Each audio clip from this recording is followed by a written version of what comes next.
We are the country that invented air travel. Why are we behind? Why is Norway and the UK and the Netherlands and Canada and New Zealand at the cutting edge of technology looking to the 21st century and we haven't gotten out of the 1960s?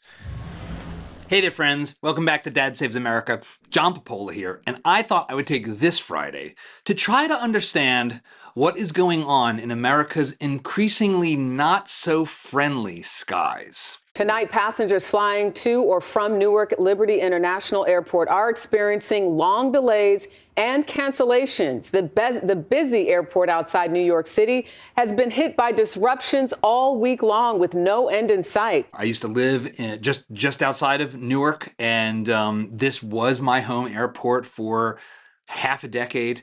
And the airports in New York City area end up impacting all air travel throughout the country because so many flights come in and out of those three airports, Newark, LaGuardia, and JFK, that we are all impacted if we're flying by changes here. But this is just an exemplar of what's going on around the country.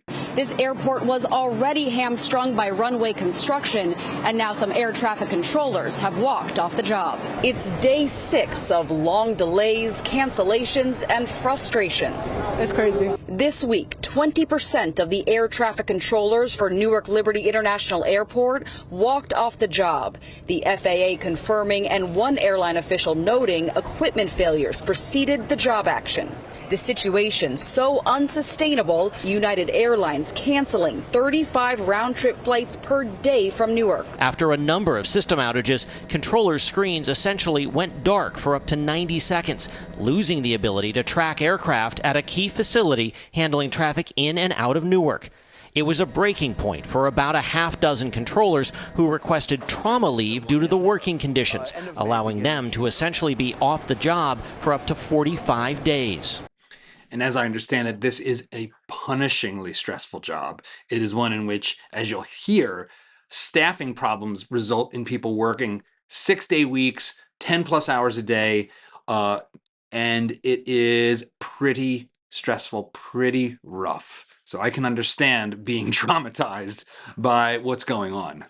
200 miles south in Washington, D.C., an investigation into a new air scare at Reagan National. Air traffic control directed 2 passenger jets to abort landing at Reagan National Airport Thursday as this Army Black Hawk helicopter circled the nearby Pentagon, preparing to land. This follows the deadly mid-air collision at that same airport in January between a commercial aircraft and Army helicopter, which killed 67 people. It's 2025.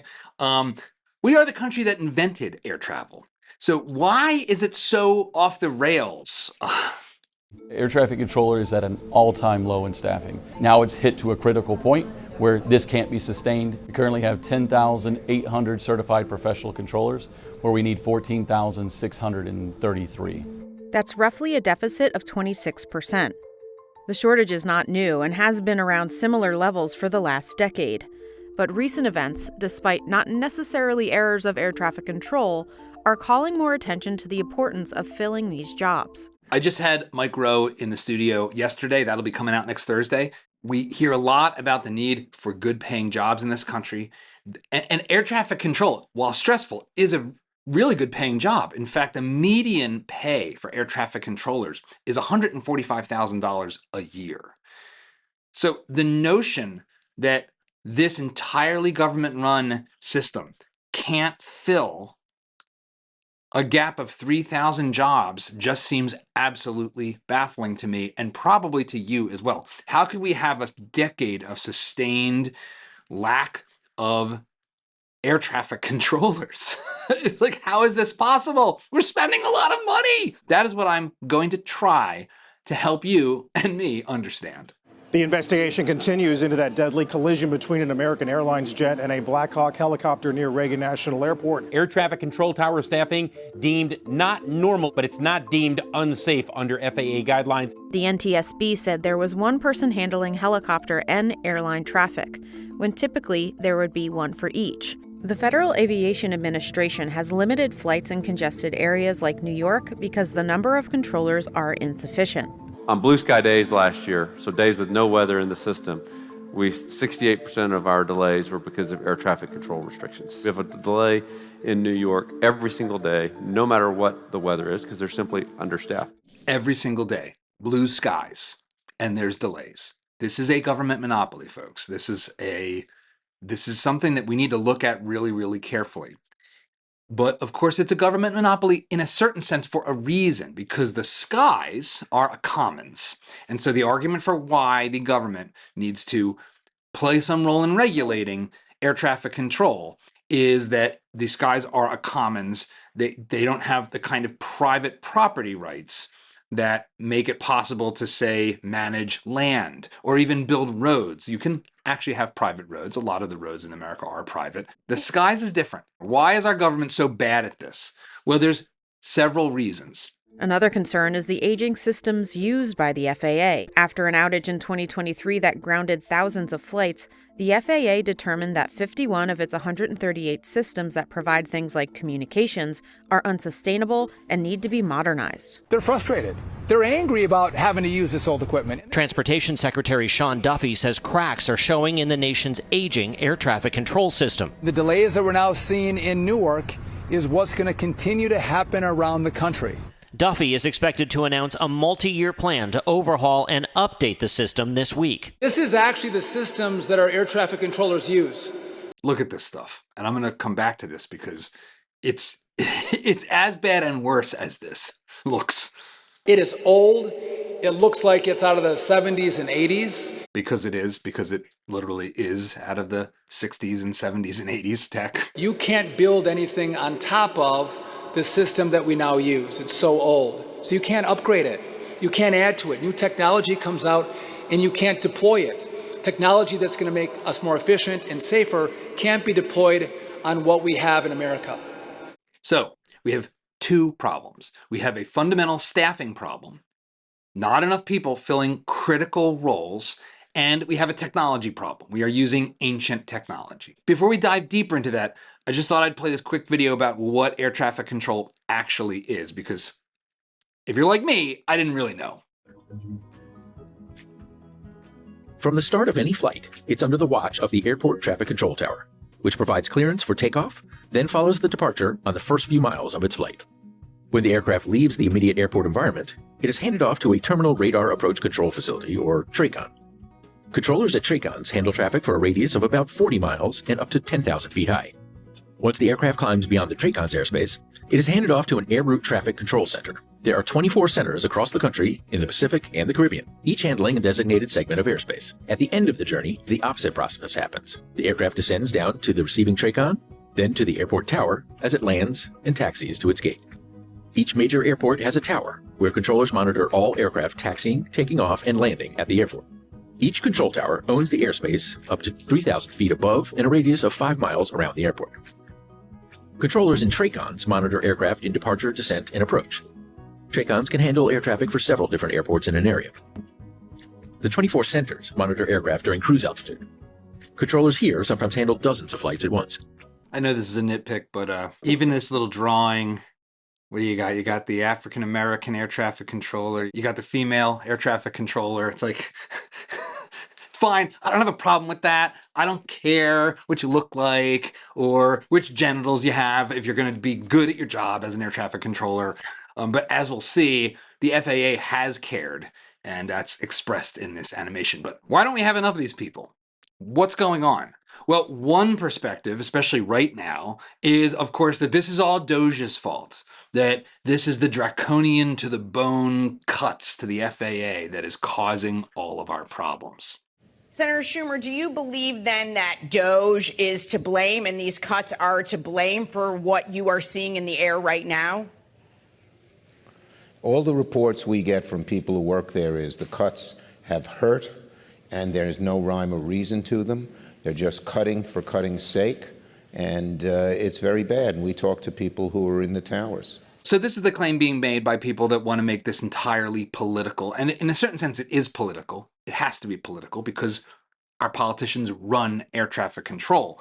But as it pertains to the Trump administration, they are claiming that air traffic controllers have been exempt from cuts. So out of something like 46,000 employees in the FAA, only 10,000 of which are air traffic controllers. There's been something like 400 cuts. So this Doge criticism doesn't really pass the sniff test. On the other side of the political aisle, generally more like my side, sort of, kinda, there are those who say this is all the fault of DEI. The reason why we haven't been able to fill 3,000 needed air traffic control jobs is because we're turning away perfectly good candidates in favor of, frankly, diversity hires.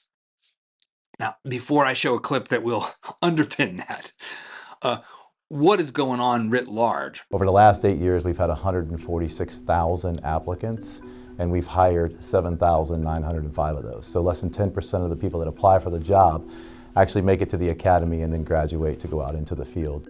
Many applicants also drop out before they reach the end of their training.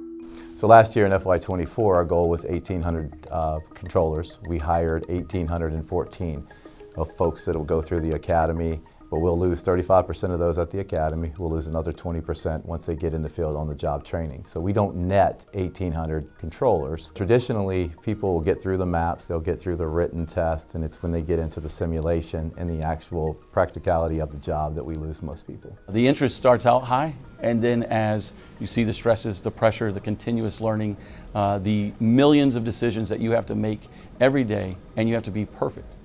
Pay close attention to this visual. I'm going to come back to this. This right here is a window into insanity. So that begins to detract people as time goes on. Most air traffic controllers, at least 41% of the facilities are forced on mandatory overtime, meaning they only have 4 days off in an entire month, and they work 60 hours inside that work week. There are various facilities out there that are working overtime, but there's a lot of facilities that are not. And so we have 313 facilities in the country. Not every facility is as understaffed, so to speak, as some. So it just depends on where you are. So you and your family are flying across the country to visit your grandparents or go on vacation. And this government monopoly run by the FAA and funded and overseen by Congress hasn't filled all the jobs and has left the people that are doing this critical job working 60 hours a week, getting 1 day off, and losing their minds. And while that is happening, this has also been happening. Fox 10 News has learned that the FAA recently changed the way it hires air traffic controllers. Now they've changed the rules of the game. No experience necessary. Making you feel good, right? This is in 2014, so this has been going on for a long time. And many worry that this could put the flying public at risk. Tonight, our exclusive look at a stunning lack of standards for hiring new air traffic controllers. You would think the FAA would want the best and brightest in these towers. Yeah, you would think that. But Fox 10 News has discovered that's no longer the case. For 24 years, the FAA has relied on colleges and universities to help prepare air traffic controllers. United 1420, runway 7 left, cleared for takeoff. Through the Collegiate Training Initiative, or CTI, the FAA did a startling about-face, suddenly announcing it would begin hiring air traffic controllers off the street. No experience necessary. They want to change the face of the workforce, diversity. Veteran FAA controller John Gilding spent 20 years in the tower. He's worked with controllers hired off the street, as well as CTI graduates. Who's better? CTI students. Much, much better. They're better trained, better prepared. They outperform the off-the-street hires. I know we live in an age where justifiable skepticism of the elite and of certifications and of credentials is in order. But, you know, air traffic control, getting certified by the school seems like maybe a good place to keep certification in play. I'm just saying. Anthony Fox, head of the Department of Transportation, oversees the FAA. This is how he described the hiring changes to Congress back in March. The FAA took an opportunity to do a more broad opening of the aperture, if you will, to try to get a larger universe of applicants into the program. Just a year ago, the FAA gave the CTI program a glowing review, stating, It is clear that the FAA, AT, CTI schools are making great strides to incorporate minority students and faculty into their programs. And why that should actually matter to me is completely unclear. Why would this be the point in the process where that should be the concern? And this is one of the most fundamental things about this DEI nonsense that has to go, is you're trying to solve for problems that are way upstream of deciding who should enter school for air traffic control. This is a high school, this is a family problem, and then whoever wants to be an air traffic controller and is competent, come to the table.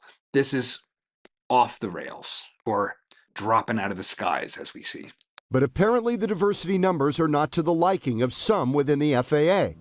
So, to achieve some internal hiring goal, which has never been made public, the agency is passing over highly qualified candidates. The FAA is now requiring air traffic control applicants to take an online biographical questionnaire comprised of 63 questions, such as, what has been the major cause of your failures? And how many high school sports did you participate in? It has nothing to do with whether they have the skills to be an air traffic controller. I was just shaking my head at the questions that I was being given. They made no sense. Get ready for this. Brigida aced his air traffic control test. I scored 100% on the ATSATs. But he flunked the biographical questionnaire, and he has no idea why. I mean, how exactly do you flunk a biographical questionnaire? I would really love to know, how do you flunk describing yourself? No, you didn't really play football, son. It turns out it's just you flunked by being white, I think. They never gave you a grade. They simply gave you either a green check or a red X. And what did you get?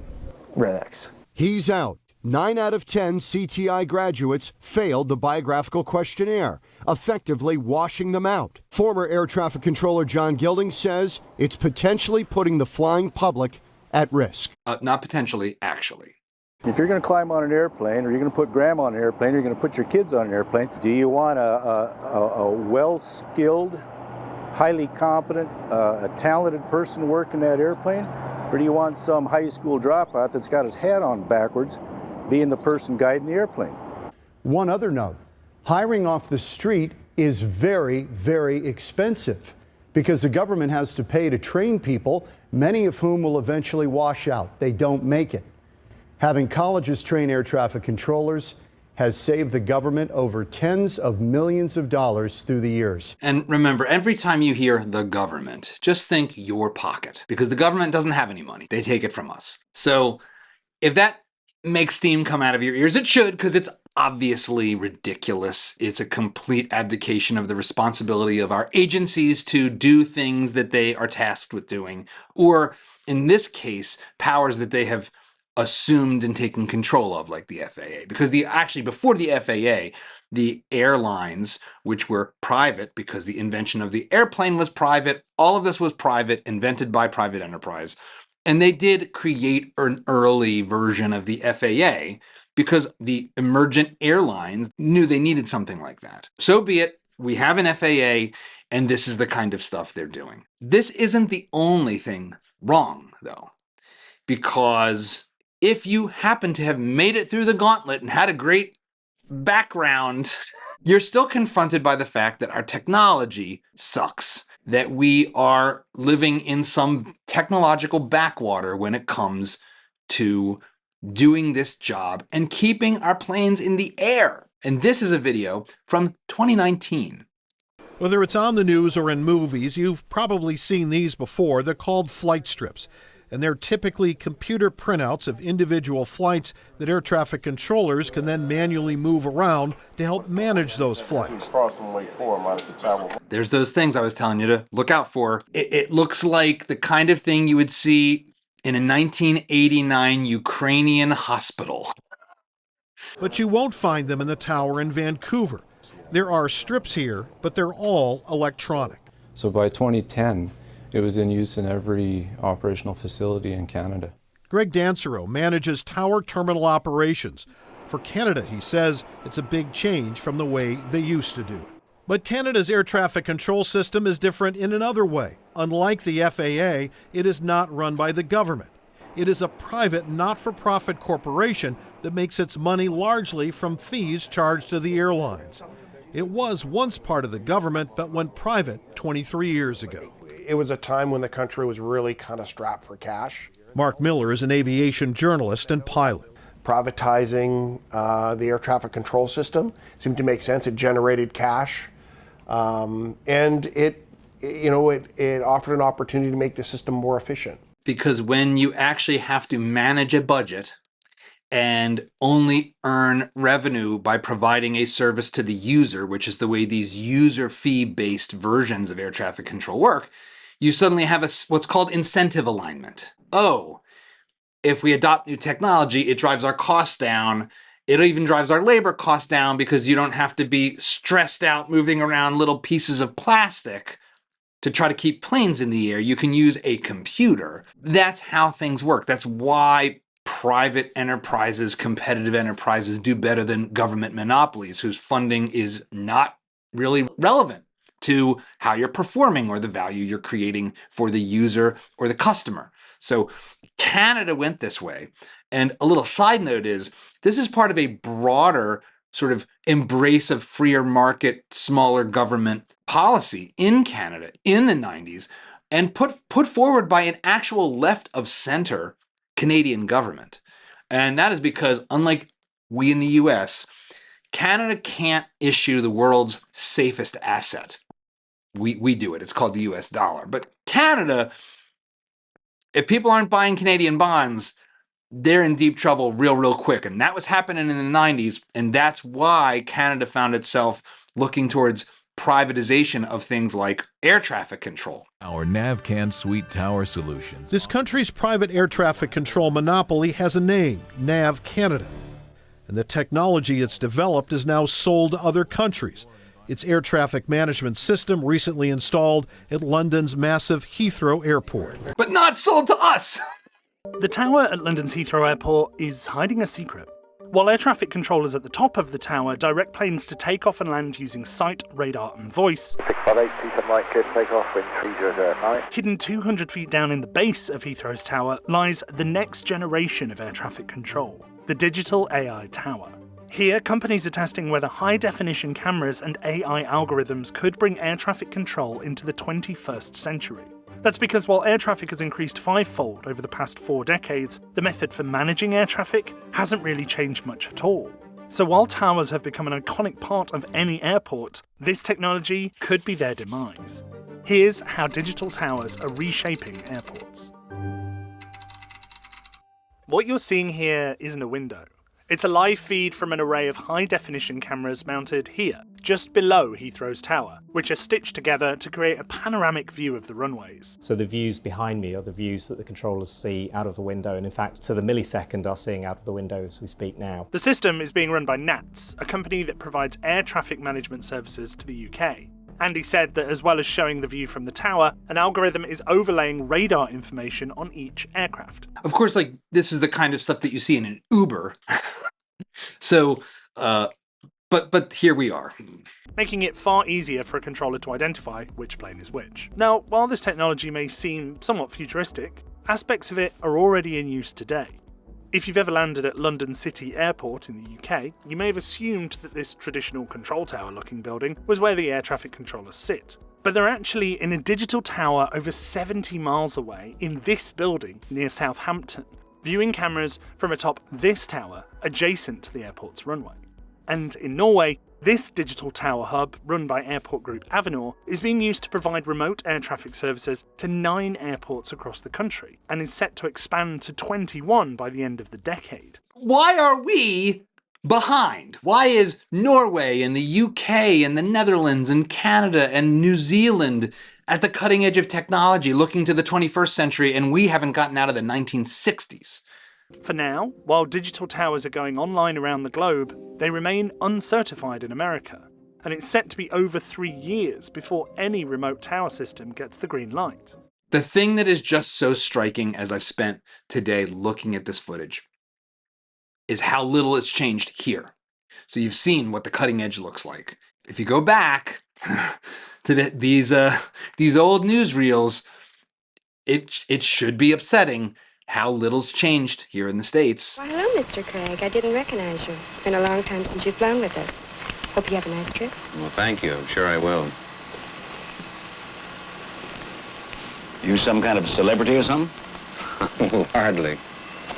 Well, if you don't mind my asking, what kind of work are you in? Well, not at all. I'm with the FAA. Oh, one of those government agencies.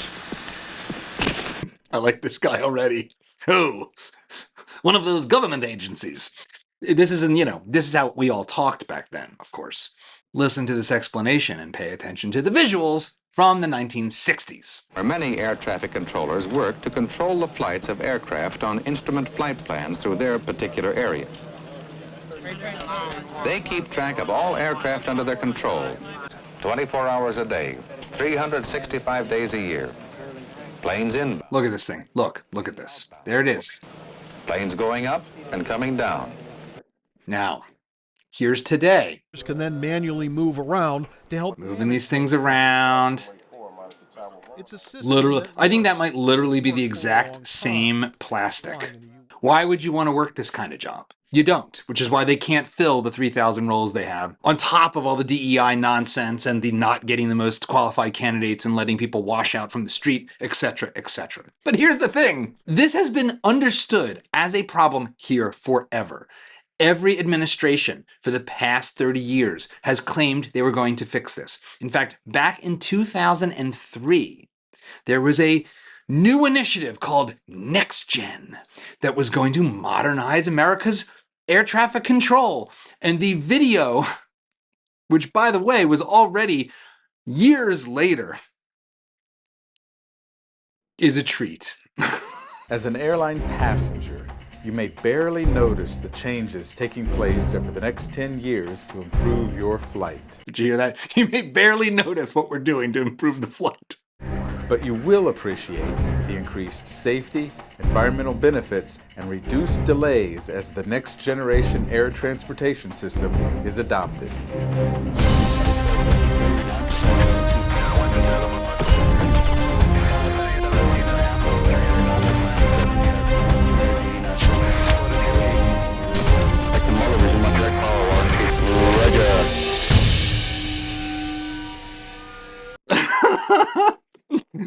Okay, I have to break this down for just this is what you call having boring footage and trying to spice it up in the edit. So like in between these electrocution moments are like look at this footage. Oh! Oh! look at this guy with the Hawaiian shirt just standing around. Pay close attention to each of these shots. It's amazing. Oh! Oh, look at this! Oh!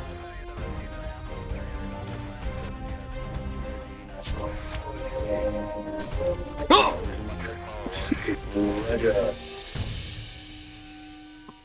I think the sound designer at the end here was planting a seed, because that sound is the classic horror movie thriller soundtrack sound. Yeah, that's what we got going. This video on YouTube was posted 16 years ago and wasn't like QC'd or quality controlled, because the first 7 seconds of it are black. I mean, these are the people controlling the skies.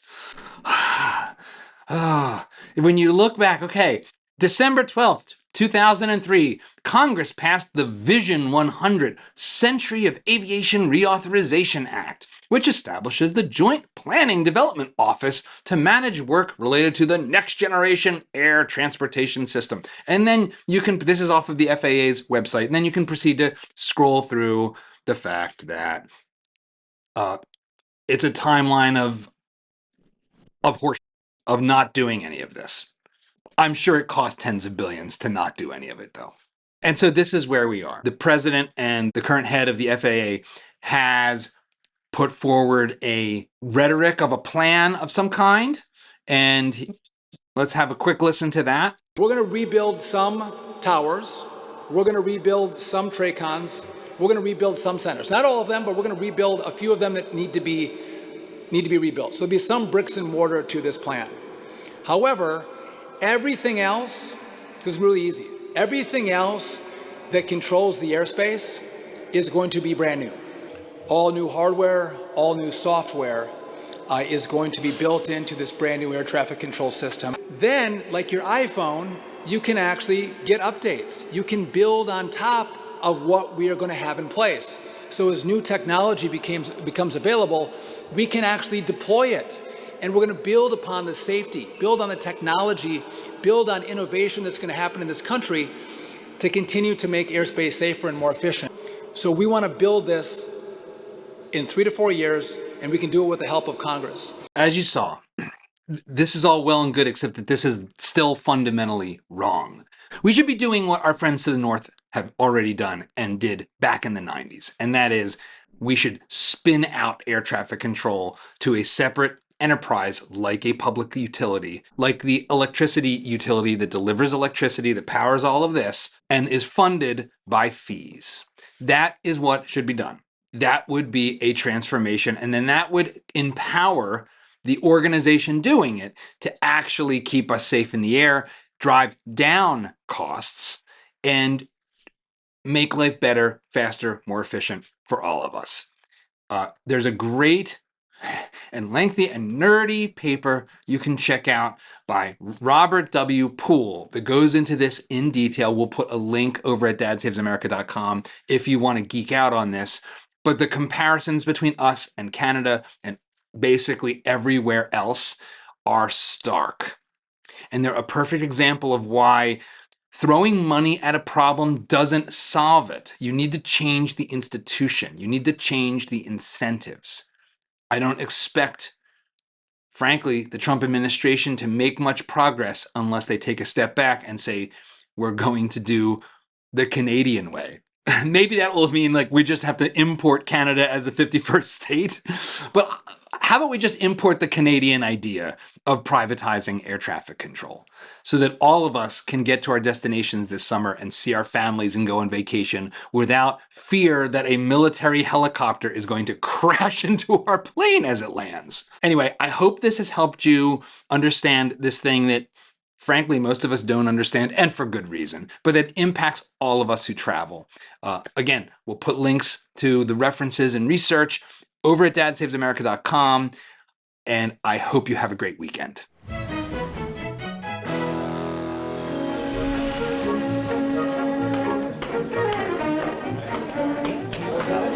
Well, I warned you not to get me started about air traffic control. You know, I'm afraid I've talked your ears off. Oh, not at all. I've enjoyed this flight more than any I've ever made. You know, getting behind the scenes and learning how all this happens. Let me say this, Mr. Craig. Speaking to all the air traffic controllers from all of us who fly, thanks for helping to get us there safely.